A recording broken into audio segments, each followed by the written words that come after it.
Welcome to On the Chain. But let's go into this right here. So Jimmy Fallon, who you guys always know is dropping the latest filings in and around not only the Ripple case, but also the library case. He has this one right here, and I want to throw this one up here. But let's break this down a little bit. So he tagged it hashtag XRP community, hashtag XRP. This is a three-pronged post here. He said, here is the SEC's argument as I interpret it. And I'd like to listen up pretty closely because we have that trio of attorneys.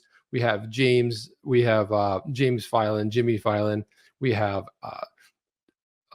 Mr. Jeremy Hogan, and then none other than John E. Deaton right there. So there it is. We like to hear from these gentlemen from time to time, but he says, and this is great. He says, we aren't saying XRP is a security per se. What we are saying is that any purchase of XRP as a matter of economic reality is an investment in a common enterprise with other XRP holders and with Ripple. Goes on to say, now, whether it's through horizontal commonality or strict vertical commonality, it's an investment in a common enterprise with other XRP holders and with Ripple. See, that's kind of like that is reverberating in there between the XRP holders and Ripple.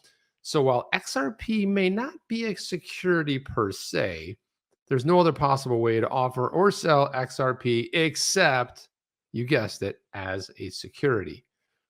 And when you realize what the SEC is saying, no matter how it's framed, the judgment that the SEC wants and one that incorporates secondary sales, see the screenshot below where the SEC uses the words a purchase and all units. And this is what he's talking about right here.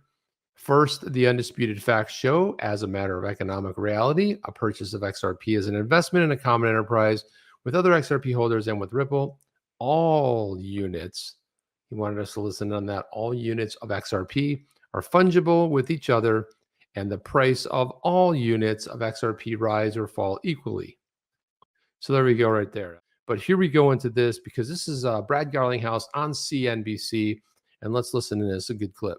You know, the SEC has made the case in its motion that that there can be an investment contract without a contract, any rights granted to the purchaser and without any obligations to the issuer. What do you say to that? In order to have a contract, you have two parties. No matter how the SEC wants to spin the facts, the reality is to have a contract, you have two parties have to agree on something. You don't necessarily have it written. You could have. So there you go right there. And he's really, where am I? There I am.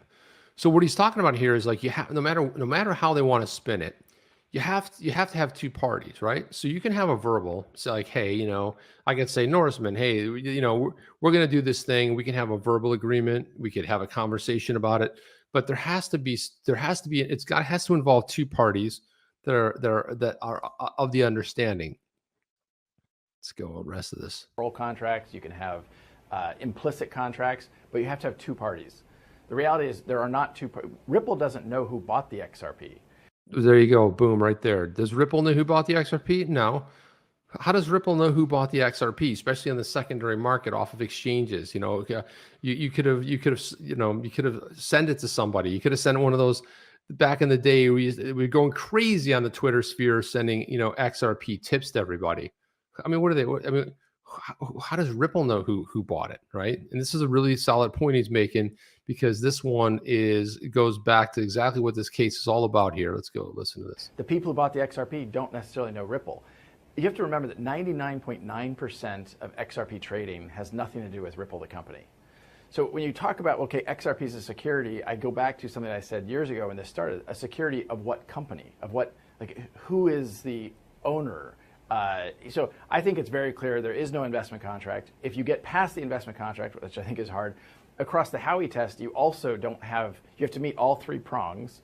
And in the case of the XRP case, you can't meet all three prongs for sure. And so we think that the judge will see that the law is very clear. We think the facts are very clear. And we think this is just a gross overreach of the SEC trying to wrest control of that uncertainty that has existed. And really the unfortunate thing is the SEC and really the US government hasn't taken this step to provide that clarity that a lot of other countries around the world have.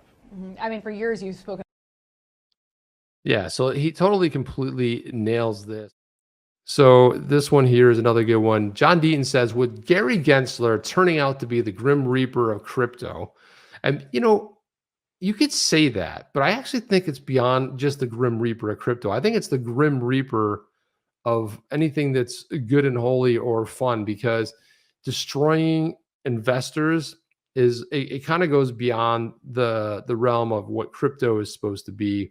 But anyway, John goes to say that Gary Gensler is the Grim Reaper of crypto, claiming that all ETH transactions are subject to U.S. jurisdiction, and the merge to proof of stake may have triggered the securities laws.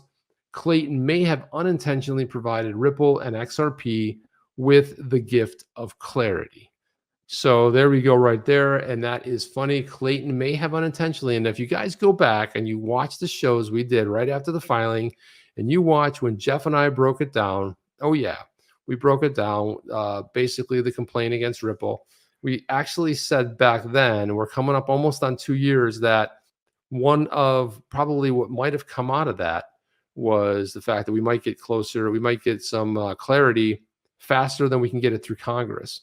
And if you think about that, it may still be the case. Now, we don't know, because we'll see what happens in November, big election, and what they call the midterms, because it's the president's term. Why they call it the midterm elections, it's halfway through the president's term, and it happens to every president. And generally what happens, as just kind of if you're a school of history, generally the party in power, it usually swings back the other way.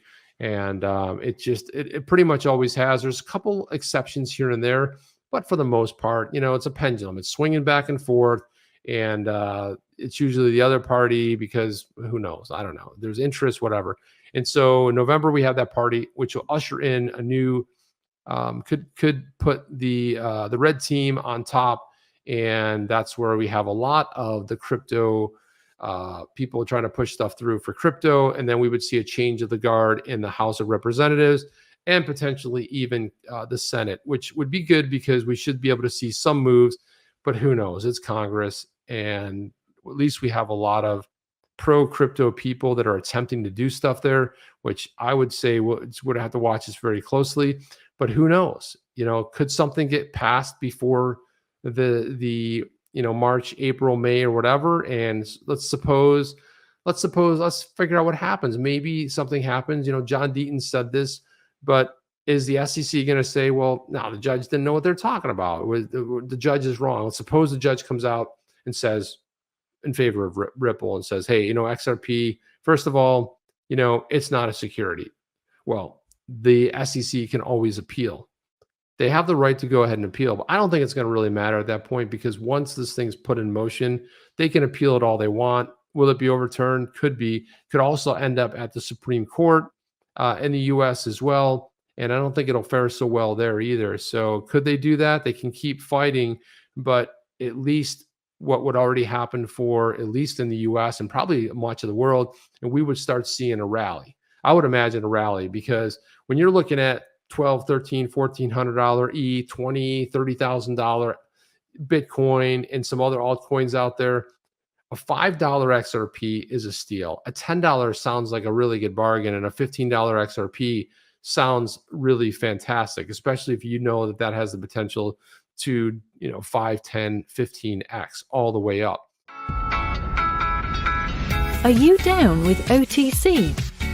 Please like, subscribe, and click the bell to be notified when the next video drops.